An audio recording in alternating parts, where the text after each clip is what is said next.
അസ്സലാമു അലൈക്കും വറഹ്മത്തുള്ളാഹി വബറകാതുഹു. സുന്നി വിദ്യാഭ്യാസ ബോർഡ് ഇംഗ്ലീഷ് മീഡിയം സ്കൂളുകളിൽ ഈ വർഷം മുതൽ പരിഷ്കരിച്ച 7ാം ക്ലാസ്സിൻ്റെ ഉലൂമുദ്ദീനിൻ്റെ ദഫ്തറു ത്വാലിബ് അഥവാ വർക്ക് ബുക്കാണ് വായിക്കുന്നത്. ഫസ്റ്റ് പാഠാണ്.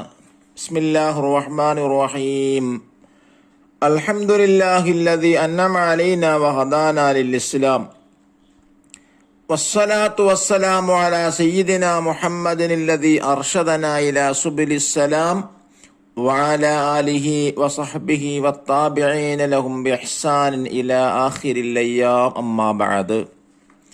അദ്ദർസുൽ അവ്വൽ, ഒന്നാമത്തെ പാഠാണ്. അഫില്ലാഹി ശക്കുൻ, അല്ലാഹുവിൽ സംശയമുണ്ടോ എന്ന ഒന്നാമത്തെ ചാപ്റ്ററിന്റെ വർക്ക് ബുക്കാണ്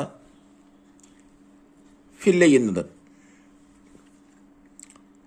ആദ്യമായി നുകമ്മിൽ വനക്തശ്ഫ് മിനൽ ഖുർആനി, ഖുർആനിലെ ആയത്ത് പൂരിപ്പിക്കാനാണ്.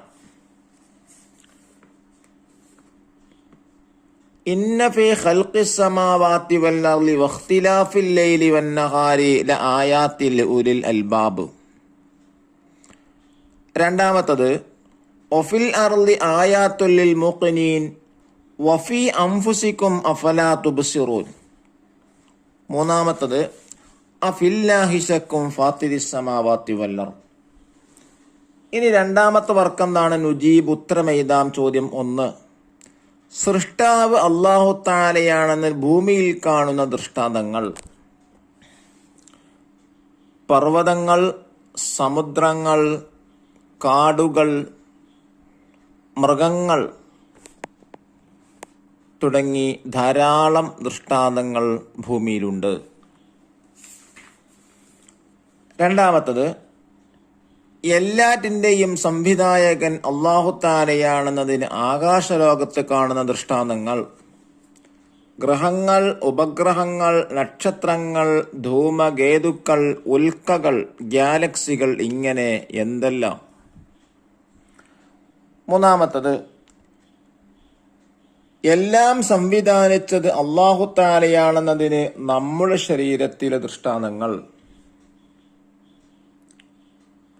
നട്ടെല്ലിന്റെ ഇരുവശങ്ങളിലായി പയർവിത്തിന്റെ ആകൃതിയിൽ 2 വൃക്കകളുണ്ട്. അവ രണ്ടിലുമായി 20 ലക്ഷത്തോളം നെഫ്രോണുകളുണ്ട്.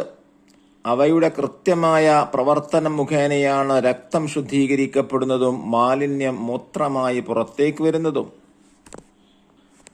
ഇനി മൂന്നാമത്തെ വർക്ക് നഷ്റഹുൽ മാന, അർത്ഥം എഴുതുക. 1. ഒഫിൽ അർളി ആയാത്തുൽ മുഖ്ലിൻ, അതിന്റെ അർത്ഥം ഭൂമിയിൽ ദൃഢവിശ്വാസികൾക്ക് ദൃഷ്ടാന്തങ്ങളുണ്ട്.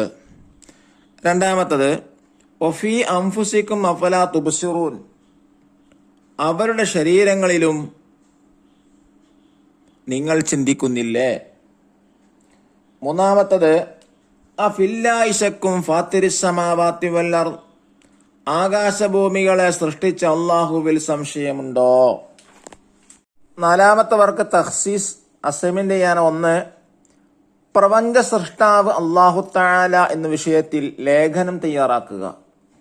നോക്കൂ, പ്രപഞ്ച സൃഷ്ടാവായ അല്ലാഹു എല്ലാറ്റിനും കഴിവുള്ളവനാണ്. പദാർത്ഥാതീതനായതിനാൽ സ്ഥലകാല പരിമിതികൾക്ക് വിധേയനല്ല. അതൊന്നുമായും അവന് ബന്ധമില്ല. അതൊക്കെയും അവന്റെ സൃഷ്ടികളാണ്.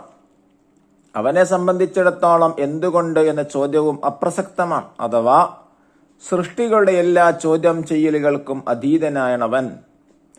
അവൻ പ്രവർത്തിക്കുന്നതിനെപ്പറ്റി ആരും ചോദ്യം ചെയ്യുകയില്ല. എന്നാൽ ഉറപ്പായും അവർ ചോദ്യം ചെയ്യപ്പെടും.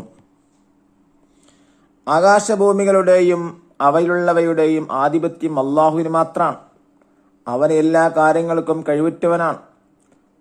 പറയുക, നിങ്ങളെ മനസ്സിലുള്ള നിങ്ങൾ വെളുപ്പിച്ചു വെച്ചാലും തെളിയിച്ചു കാട്ടിയാലും അല്ലാഹു അറിയും. ആകാശഭൂമിയുള്ളതെല്ലാം അവൻ അറിയുന്നു. അല്ലാഹു എല്ലാ കാര്യങ്ങൾക്കും കഴിവുറ്റവനാണ്. നിന്നെ ദുർബലാവസ്ഥയിൽ നിന്ന് നിങ്ങളെ സൃഷ്ടിച്ചിട്ടുണ്ടാക്കിയത് അല്ലാഹുവാണ്.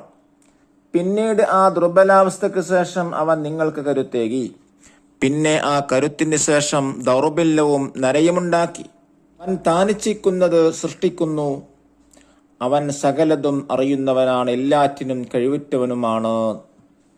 ഇനി 2. ആസൂത്രനില്ലാതെ ഒന്നുമുണ്ടാവുകയില്ല. പാഠത്തിൽ പറഞ്ഞതുപോലെയുള്ള ഒരു സാങ്കല്പിക കഥ തയ്യാറാക്കുക. നമുക്കതിനോട് ബന്ധമുള്ള ഒരു കഥ തന്നെ തയ്യാറാക്കാം. പള്ളിയുടെ പുതിയ ബിൽഡിംഗ് ഉദ്ഘാടനം കഴിഞ്ഞു.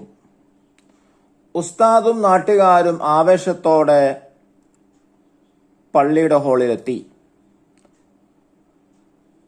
പള്ളിയുടെ ചുമരിൽ അതിസുന്ദരമായി എഴുതി വച്ചിരിക്കുന്നു, ലാ ഇലാഹ ഇല്ലല്ലാഹു മുഹമ്മദ് റസൂലുള്ളാഹ്. ഇതെങ്ങനെയാണ് സംഭവിച്ചത്? ഉസ്താദ് നാട്ടുകാരോട് ചോദിച്ചു. ഞങ്ങൾക്കറിയില്ല ഉസ്താദ്, ഞാനൊരു സാധ്യത പറയാം. കഴിഞ്ഞ റമദാൻ മുന്നൊരുക്കത്തിന് ഉപയോഗിക്കാൻ വേണ്ടി കൊണ്ടുവന്ന കുറച്ച് തെർമോക്കോൾ നമ്മുടെ പഴയ കെട്ടിടത്തിൽ ബാക്കിയുണ്ടായിരുന്നു. പല സമയങ്ങളിലായി ഉണ്ടായ കാറ്റുകൾ കാരണമായി അവ പല കഷ്ണങ്ങളായി ഓരോ അക്ഷരങ്ങളുടെ രൂപത്തിലാണ് മുറിഞ്ഞു വീണത്. കുറെ പശകളും അവിടെ ഉണ്ടായിരുന്നു. വീണ്ടും കാറ്റടിച്ചപ്പോൾ അക്ഷരങ്ങളിൽ പശ പറ്റിപ്പിടിച്ചു. കാറ്റിനനുസരിച്ചവയിൽ ചിലത് പള്ളിയുടെ ഹാളിലെത്തി. അവ ചുമരിൽ പറ്റിപ്പിടിച്ചു. അത് ലാ ഇലാഹ ഇല്ലല്ലാഹ് മുഹമ്മദ് റസൂലുള്ളാഹ് എന്ന വാചകമായി. ഇത് കേട്ട ആളുകൾ ആർത്ത് ചിരിച്ചു. അവർ ഒന്നിച്ചു പറഞ്ഞു, ഇങ്ങനെ ഒരിക്കലും സംഭവിക്കില്ല ഉസ്താദ്. എന്തുകൊണ്ട്? എങ്ങനെ ഉസ്താദെ? വർഷങ്ങളോളം കാറ്റടിച്ചാൽ ഇങ്ങനെ സംഭവിക്കുമോ? ശരിയാണ്, സംഭവിക്കുകയില്ല. എന്തുകൊണ്ട്?